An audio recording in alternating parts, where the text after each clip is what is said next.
teguh berdiri kubur rentap kerana tiangnya. Tak jemu bumi berputar, dek berteguh pada paksinya. Maju negara kerana ekonomi adalah tunjangnya. Salam sejahtera, salam Malaysia prihatin, salam pengetahuan, suluk budiman. Sekalung apresiasi saya hulurkan buat barisan kombinasi intelektual kehakiman bervisi, para pencetus revolusi negara. Seterusnya hadirin dan hadirat yang jauh di mata tapi dekat di hati.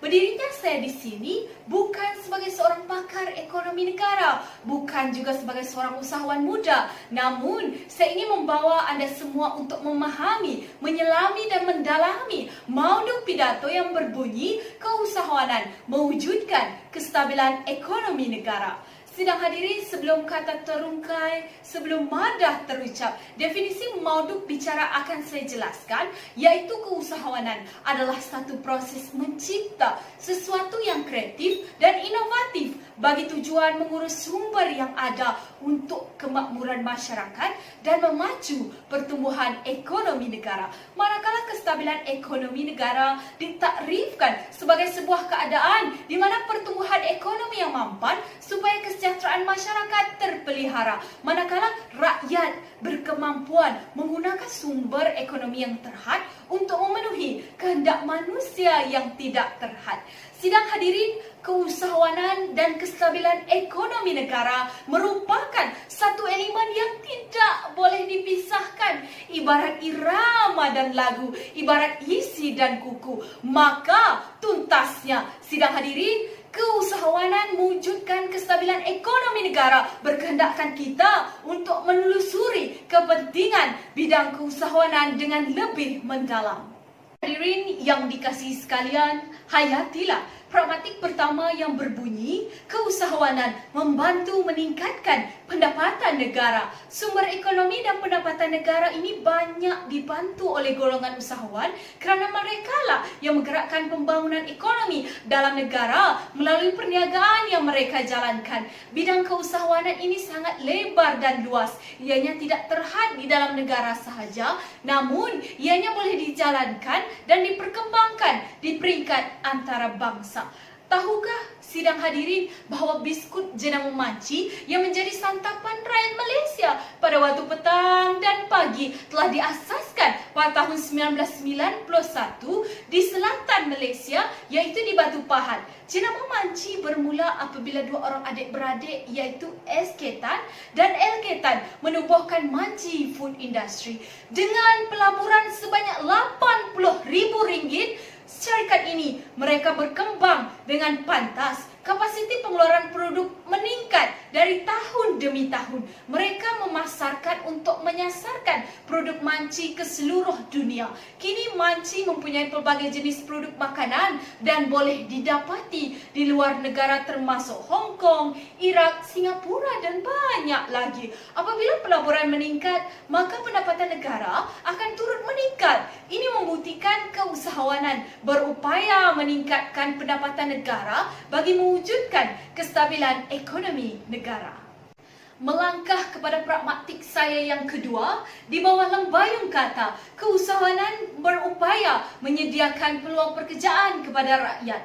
Peluang pekerjaan wujud kerana setiap perniagaan yang ditubuhkan memerlukan tenaga kerja manusia untuk menjalankan aktiviti perniagaan yang mereka jalankan. Keadaan ini secara tidak langsung dapat mengurangkan kadar pengangguran. Umum mengetahui bahawa syarikat Maidin telah menjadi syarikat pemborong dan peruncit terbesar di negara ini dengan adanya lebih dari 95 cawangan di seluruh negara. Rangkaian perniagaan Maidin turut berkembang kepada jenis perniagaan yang berbeza dengan adanya pasaraya besar, emporium, kedai seberneka serta bazar. Bagi menjayakan pengoperasian perniagaan yang besar-besaran ini, maka tenaga kerja manusia amat diperlukan. Masyarakat tempatan boleh bekerja dan sekaligus dapat meningkatkan pendapatan mereka.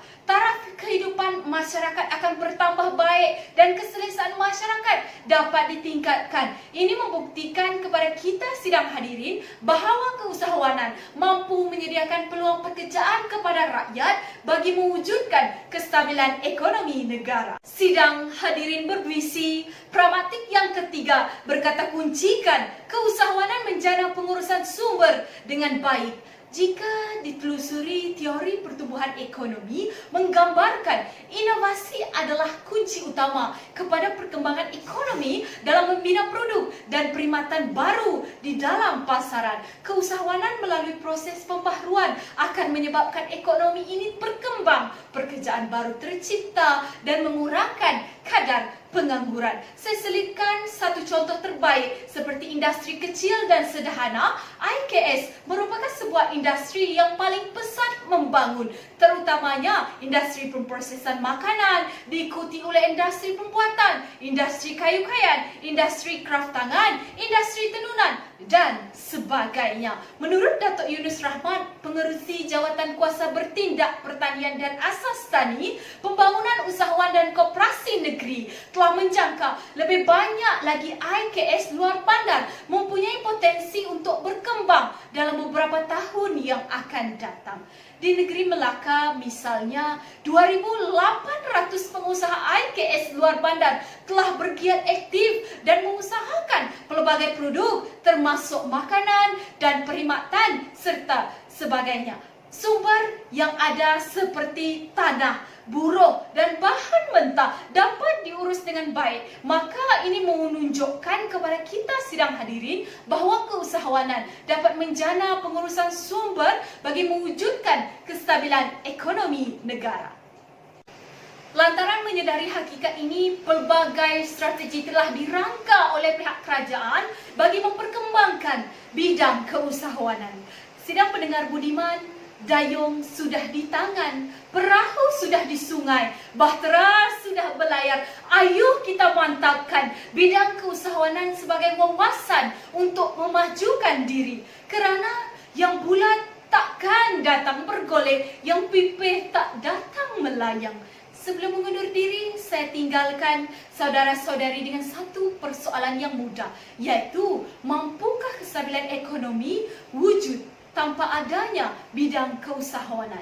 Renungkan sejenak. Sekian, saya Tenia Nak Cabu dari Universiti Pendidikan Sultan Idris, Fakulti Sains Sukan dan Kejurulatihan mengundur diri.